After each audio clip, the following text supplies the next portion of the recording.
என் நாட்கள் முடியும் வரை, சுவாசம் ஒழியும் வரை உம்மையே praise God, உம்மையே. பாவி என்று என்னை அவர் ஒருபோதும் தள்ளாத நேசர்.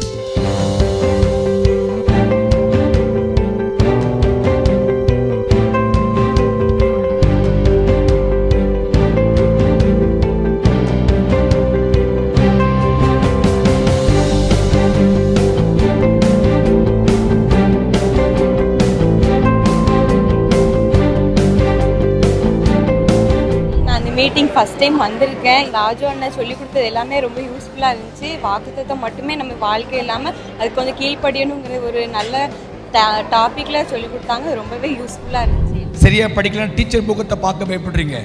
லைசன்ஸ் இல்லைன்னா போலீஸ் முகத்தை பார்க்க பயப்படுறீங்க. எக்ஸாமில் ஃபெயில் ஆயிட்டா உலகத்தை பார்க்க பயப்படுறோம். கர்த்தர் சமூகத்தில் கர்த்தரை நம்பின பிள்ளைகள், கர்த்தரை ஏற்றுக்கொண்ட பிள்ளைகள் கர்த்தருடைய தேவைகளை செய்யாம அவர் முன்னாடி எப்படி போய் நிற்போம்? இங்கே சொன்னது எல்லாமே எனக்கு யூஸ்ஃபுல்லாக இருந்துச்சு. இந்த வாலிப நாட்களில் கண்டிப்பாக எப்படி இருக்கணும் அப்படிங்கிறத தெரிஞ்சுக்கிட்டேன். இயேசு தாங்குவார், அவரே சுமப்பார், ஒரு போதும் கைவிடவே